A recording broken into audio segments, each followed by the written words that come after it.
I think we did a record result with a 7.6% operative margin, and we generated almost 3 billion cash. I think it's a consequence of 4 years of work. So we aligned 3 records here, one after the other. But this year we could start to feel the impact of the new product coming in. And of course, I think this thing will continue in 2025, despite the fact that we are aware that the context is pretty complicated, also because of regulation. But we gave a guidance at above 7%, above 2 billion for this year, which is kind of comparable with what we did this year, which was a record, and we'll try to fight. In the bits that you've controlled, of course, as the environment, but where you control, do you feel like it's mission accomplished in your turnaround of Renault and the Renaulution that you started back in 2020 when you joined? Yeah, I think so. I think, Renaulution was meant to be a plan for 21 to 25. So this year we will complete everything. There will be a few things left, like the development of the Alpine range, etc. And but in many cases we actually achieved the targets, luckily 2-3 years in advance. And this year will be a year where we will prepare the new plan, and that we call Futurama.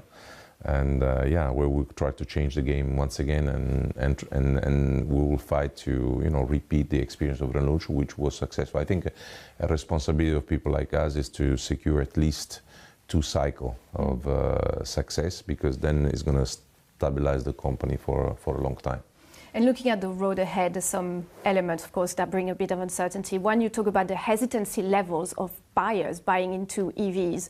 And there's several reasons. One is infrastructure, and the other one is the cost of EVs. You're working very hard in putting some cheaper EVs on the market, whether it's your R5, the new R5, or the Dacia that you just announced this morning that will come in soon. So how do you see the pickup on EVs coming into this year? Do you see the buyers coming back, or is it still very difficult? I think it's still very difficult. What we can do from our side is, as you said, is first of all going down in range. So we are the first manufacturer that offers a new generation B segment EV with the Renault 5, Renault 4, the Alpine. So that mechanically brings the entry point lower. So we have decided like a few months ago to develop the Twin. We will do the car in less than 2 years, so it will be very soon in the market. This car will be below 20,000 euro. And this morning we announced on the same platform to do a Dacia, and the Dacia boys and girls are very strong and reducing the cost. So Twingo is already 40% in cost lower than the Renault 5. So we had to completely change the approach, the setup of suppliers, the development process to get to that level. But it proves that even a European company can go as fast and can be as good as the Chinese. And I think the Twingo is a proof of concept. That's what we can do. Then you have a lot of things, infrastructure, cost of energy, clarity also of the regulation. So all of this will contribute. Well, I was going to come to that. 25, there's uncertainty around, of course, the new targets around emissions. And you're one of the execs out there that's asking for a bit of flexibility. I know you went to Brussels recently and met Ursula von der Leyen, who's about to present a new plan for the autos industry. So what do you need? Do you need to change the target? Do you need flexibility and the end goal remains the same? Like, what does the autos industry need? I think, you will ask to, 10 of my colleagues, they will probably say to you a slightly different thing, but because they come from, but more or less we say the same. We say that we need flexibility because that kind of logic with a deadline, a fixed deadline, and a fine, that's not a strategy, it's regulation. And we see that, the EVs are not picking up at the level that it was expected, so we're probably 50% of the speed.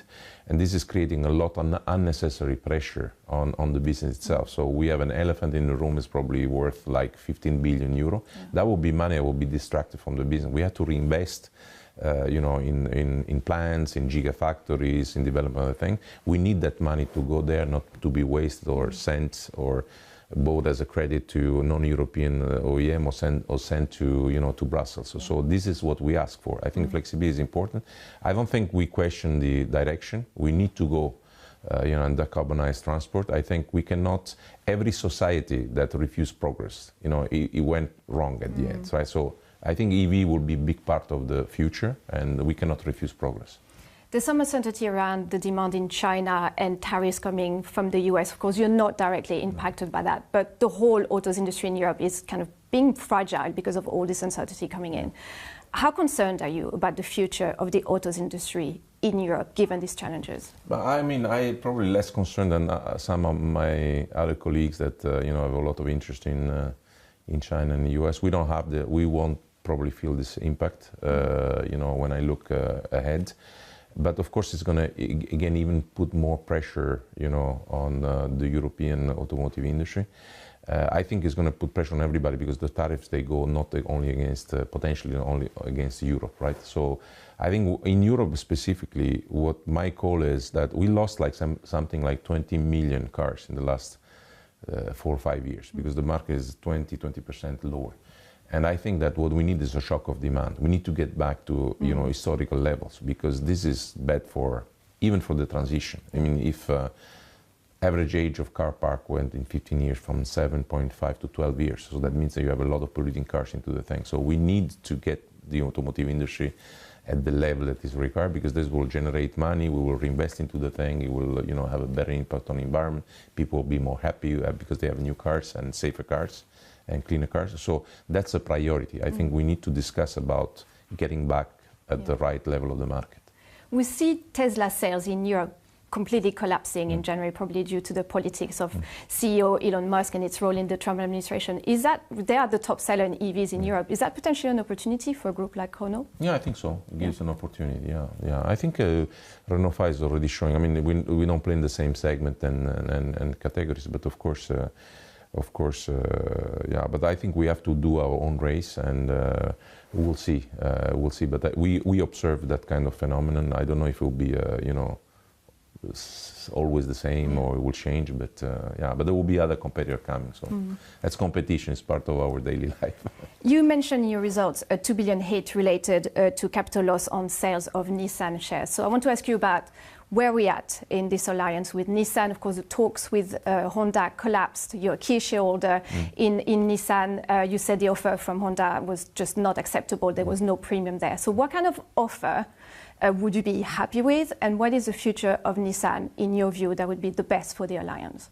No, I think, it would be difficult for me to answer to this question because that's a pretty, confidential thing. I think two things important to say for me is the operational performance of Renault is independent from Nissan, that the proof is the result that we give. And that was the first target for me, to make sure that we could walk on our legs, okay? And we are able to do it, okay? The second thing is Nissan probably, as let's say, big shareholder of Nissan, my interest is that Nissan works. So probably the priority for them is to come up with a plan that is similar to Renaulution and execute the plan, because that will bring back Nissan where they deserve, also in terms of performance.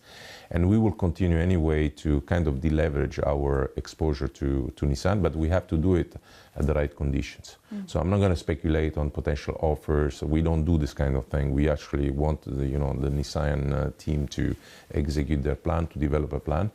And for our own conditions, to protect the value of what we have created, along the 25 years, and all the operational projects that we have together, and that we decided a couple of years ago with the new alliance agreement, they are kind of running. So we produce the Micra, we produce a car for Mitsubishi. So this is still, ongoing.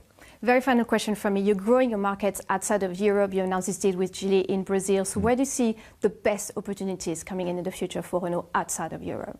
I think for us, potentially, Latin America is, for sure something that where we have chance, because the brand is there since decades, and we have presence, also industrial presence. I see India as an opportunity. Okay, so we are together with Nissan investing on localizing a new platform on products that really go into the core of the market. And I think that we have been forced at the beginning of Renaulution to focus on development of a range for Europe. But you will see now new cars coming for global markets, etc. And you'll see the mix between Europe and global market for Renault kind of rebalancing to the historical level because of this thing. And in that case, Geely, for example, is a good opportunity for us, because we can go and do things together.